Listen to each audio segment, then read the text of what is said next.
بحال ہوا ہے، اور ہم یہ سمجھتے ہیں کہ خطے میں جو فوجی توازن ہے اس کو برقرار رکھنے کے لیے بھی یہ بہت زیادہ ضروری تھا۔ بالکل زبردست، یہ بات بالکل ٹھیک ہے، فوجی توازن کو برقرار رکھنا ضروری تھا۔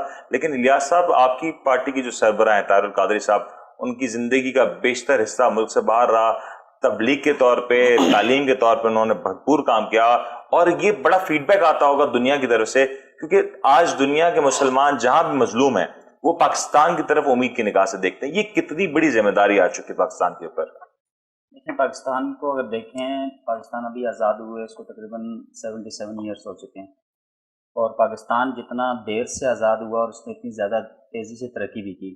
اس سے پہلے اسلامی ملک بھی دنیا میں آپ دیکھ سکتے ہیں، مگر کوئی اسلامی ملک ایٹمی قوت اس وقت اس طرح سامنے نہیں آیا جس طرح پاکستان ایک تیزی کے ساتھ، ایک اپنی فوج کے ساتھ اور ایک اپنے دفاع کے ساتھ اس وقت دنیا کے سامنے آیا۔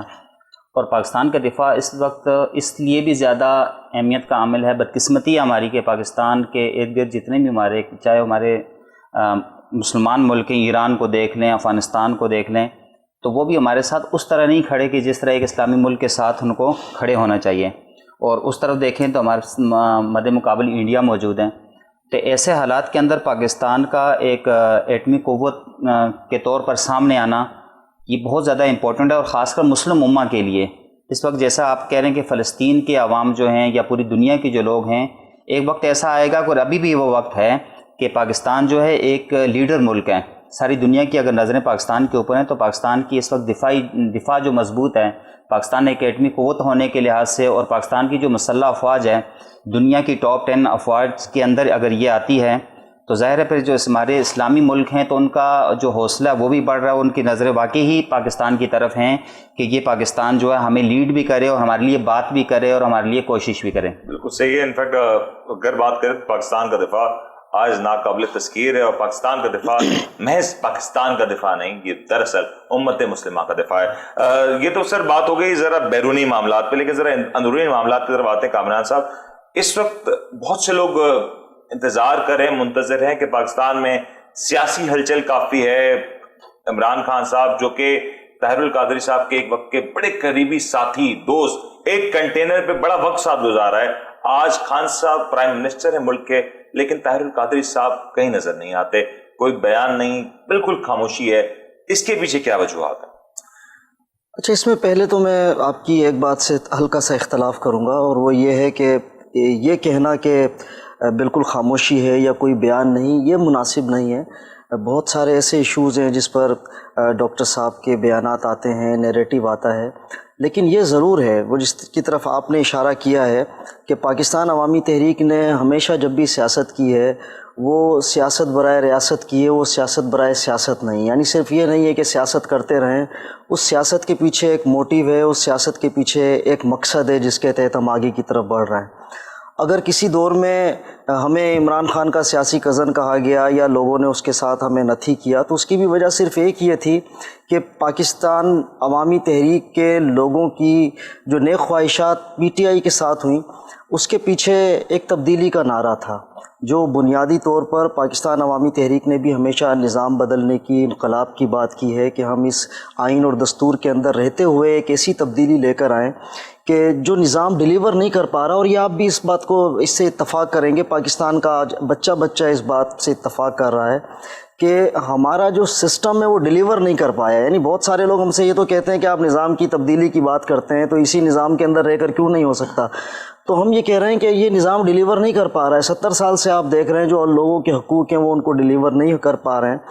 تو 2014 میں جو دھرنے ہوئے اور دھرنے کے بعد پی ٹی آئی کی گورنمنٹ آئی، تو ہم نے بہت، ہماری نیک خواہشات بھی تھیں اور ہم نے اسپیس بھی دیا، اور ہماری دلی خواہش تھی کہ تبدیلی ایک آگے کی طرف اس کا عمل آگے بڑھے، لیکن یہ بدقسمتی ہے اور ہمیں افسوس بھی ہے کہ عمران خان صاحب کے ساتھ جو قوم کو امیدیں تھیں وہ امیدیں پوری نہیں ہوئیں۔ اور اگر پاکستان عوامی تحریک کے لحاظ سے دیکھا جائے تو ہمیں تو بہت زیادہ تکلیف اس وجہ سے بھی ہے کہ 2014 میں جو سانحہ ماڈل ٹاؤن ہوا ہے، اور عمران خان صاحب نے اپنی پوری الیکشن کمپین میں اس کو نیریٹو کے طور پہ استعمال بھی کیا اور ہر جگہ بیان بھی کیا، لیکن آج ان کی حکومت کو آئے 3 سال ہو چکے ہیں، لیکن سانحہ ماڈل ٹاؤن کے معاملے میں اب تک ہمیں انصاف نہیں ملا ہے. تو بہرحال یہ ایک بدقسمتی کی بات ہے ہم سب کے لیے. انصاف تو نہیں ملا لیکن کامران صاحب، لیکن ایک بات اگین میں یہ جاننا چاہوں گا کہ ایک قربت نظر آتی تھی. اگر طاہر القادری صاحب کے حوالے سے دیکھیں تو شاید انہوں نے امن کا پیغام، پیس کا پیغام سبھی کو دیا، لیکن ان کا ایک خاص تعلق نظر آیا تھا جب عمران خان صاحب کے ساتھ وہ کنٹینرز پہ ہوتے تھے. لیکن اس تعلق کے باوجود آج طاہر القادری صاحب اتنے خاموش کیوں ہیں؟ آج تو خان صاحب کے پاس جا کے لوگ بہت کچھ بنوا لیتے ہیں، طاہر القادری صاحب کیوں فون کر کے سانحہ ماڈل ٹاؤن کے قاتلوں کے حوالے سے بات نہیں کرتے؟ کیوں مطالبہ نہیں کرتے کہ اس مشینری کو ایکٹیو کریں؟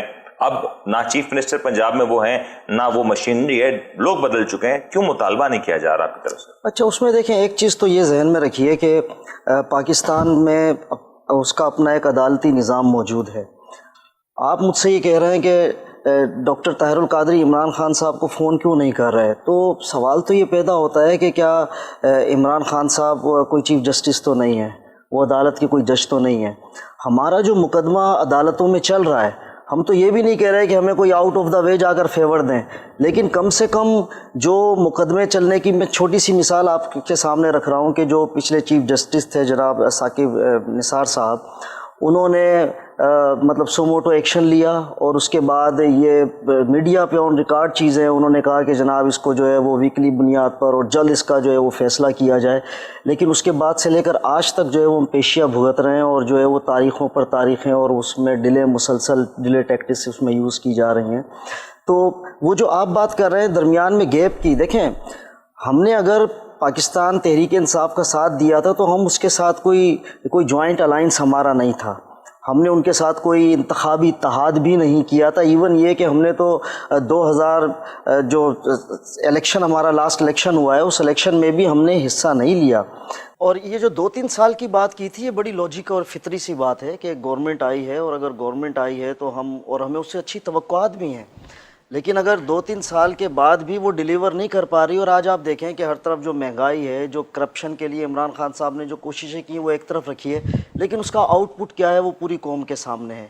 تو یہ تمام چیزیں جو ہیں وہ اس بات کا بہرحال تقاضا ضرور کر رہی ہیں. اور انہی چیزوں کو دیکھتے ہوئے ہم نے پورے پاکستان میں پاکستان عوامی تحریک کی جو ہماری تمام تر تنظیمات ہیں، ایک بار پھر انہوں نے اپنی کوششوں کا تگ و دود کا آغاز کیا ہے. اور جو بھی بلدیاتی الیکشن ہونے جا رہے ہیں پنجاب میں، کسی وجہ سے وہ ڈیلے ہو گئے، اور یہ بھی بہرحال بدقسمتی ہے ہماری جمہوری حکومتوں کی کہ وہ بات تو جمہوریت کی کرتی ہیں اور آئین کی بالادستی کی کرتی ہیں، لیکن سپریم کورٹ جو ہے وہ کہہ رہی ہے کہ آپ الیکشن کریں اور حکومت الیکشن نہیں کر رہی ہے. تو اگر یہ الیکشن ہو جاتے تو آپ کو دکھائی دیتا کہ بلدیاتی الیکشن میں پاکستان عوامی تحریک کی کس قدر تیاریاں ہیں. اور اللہ نے چاہا تو جو نیکسٹ جو بھی بلدیاتی الیکشن آ رہا ہے اس میں آپ کو نظر آئے گا کہ پاکستان عوامی مطلب پاکستان عوامی تحریک آنے والے پنجاب کے بلدیاتی انتخابات میں حصہ لینے جا رہی ہے. پورے ملک میں جو بلدیاتی الیکشن ہے اس پر ہمارا فیصلہ ہو چکا ہے کہ ہم بلدیاتی الیکشن میں ہم بھرپور حصہ لیں گے. تاہم جو جنرل الیکشن ہے اس کے لیے ہم چیزوں کو جو ہے وہ دیکھ رہے ہیں، کیونکہ ہمارا جو مین اسٹانس ہے کہ جب تک آپ انتخابی اصلاحات نہیں کرتے اس پروسیس میں جانے کے لیے انتخابی اصلاحات کے صاحب کا پوائنٹ آگے. الیاس صاحب، میں ذرا آپ سے یہ سوال پوچھتا ہوں کہ جس طریقے سے کامران صاحب کہہ رہے ہیں کہ اس وقت پاکستان عوامی تحریک تیار ہے، لیکن اس تیاری سے قبل ایک بات لوگ ابھی بھی جاننا چاہتے ہیں. جو سانحہ ماڈل ٹاؤن ہوا، اس سانحہ ماڈل ٹاؤن کے حوالے سے کچھ JITs مرتب کی گئیں، کچھ رپورٹ آئی، کچھ سفارشات آئیں. کیا وہ تمام تر رپورٹ سفارشات جو بنائی گئی تھی عوام کے سامنے آ چکی ہیں یا ابھی بھی اس میں بہت سے معاملات پوشیدہ ہیں؟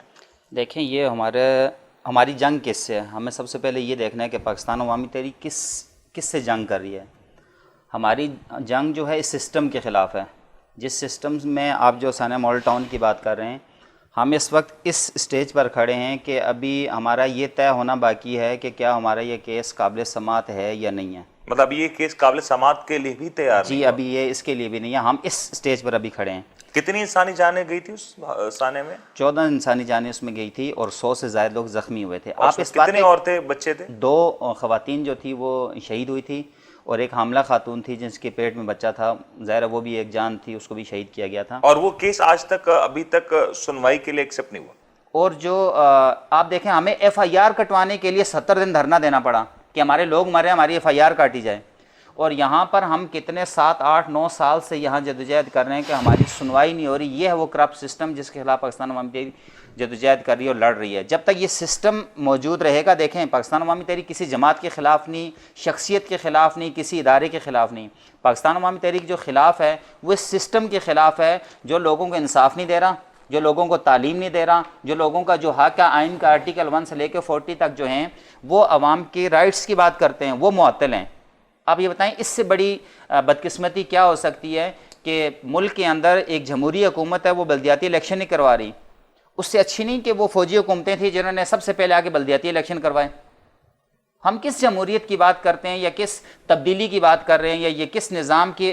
ہمیں عمران خان صاحب سے بہت زیادہ توقعات تھی کہ عمران خان صاحب آئیں گے اور تبدیلی آئے گی ملک کے اندر. ہم نے ایک خواب دیکھا تھا، ہم نے اسی وجہ سے عمران خان صاحب کو فیور کیا. آج آپ ضمنی الیکشن میں دیکھیں عمران خان صاحب کیوں ہار رہے ہیں 20 25 ہزار 30 ہزار ووٹ سے؟ وہ وہی ووٹ تھا جو پاکستان عوامی تحریک کا ووٹ تھا، ان کو ڈلا تھا اور وہ کامیاب ہوئے تھے. اور آج جب انہوں نے نہ قوم کو انصاف دیا نہ پاکستان عوامی تحریک کو انصاف دیا، اب یہی وجہ ہے کہ وہ ضمنی الیکشن کے اندر بھی جا رہے ہیں اور ناکام ہوتے جا رہے ہیں. لیکن لیاس صاحب بات یہ ہے کہ جب پنجاب حکومت کی بات کرتے ہیں تو وہ کمپیریٹیولی بہتر پرفارمنس کی بات ہوتی ہے. اورنج لائن جیسے منصوبے بڑے بڑے منصوبے ہوتے ہیں، لیکن کیا یہ اتنی سمپل سی تفتیش ابھی تک نہیں ہو پا رہی؟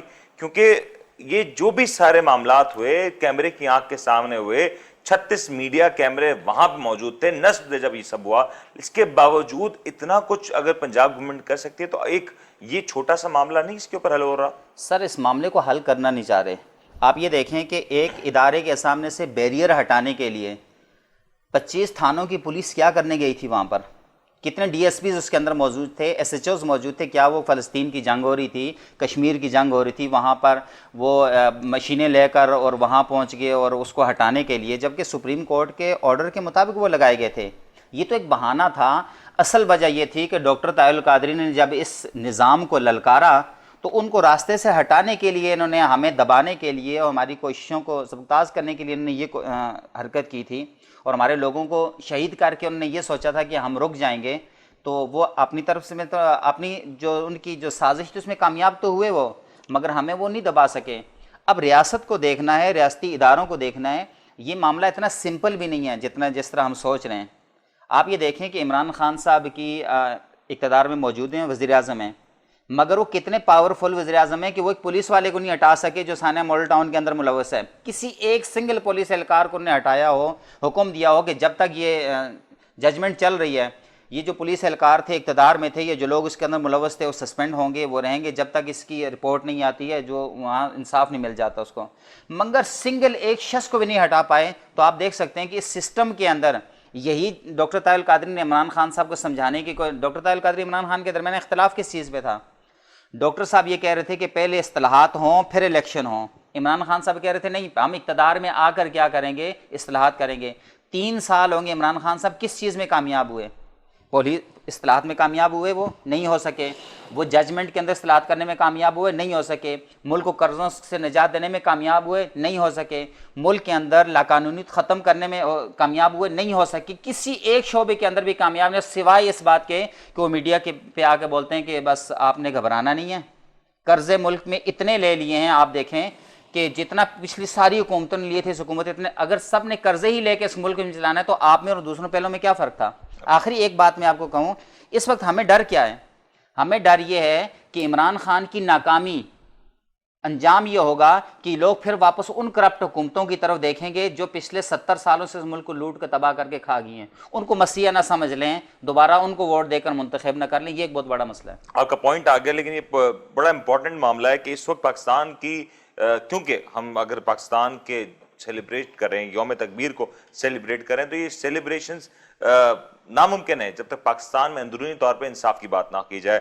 جس طریقے سے ابھی بات کی جا رہی ہے، یہ بڑا کرٹیکل ہے کہ پاکستان میں آنے والے دنوں میں اس طرح کے معاملات کی روک تھام کے لیے جو گزشتہ طور پہ یہ معاملات ہو چکے ہیں ان کا فیصلہ آیا جائے. جوڈیشری کے حوالے سے جو کچھ معاملات ہیں تھوڑا سپیڈ اپ کر کے اگر ان فیصلوں کو کیا جائے تو آنے والے دنوں میں اس طرح کے معاملات سے بچا جا سکتا ہے. اس ٹاپک کو ذرا اس کی مزید بات کریں گے، بریک لیتے ہیں، بریک کے بعد واپس آتے ہیں.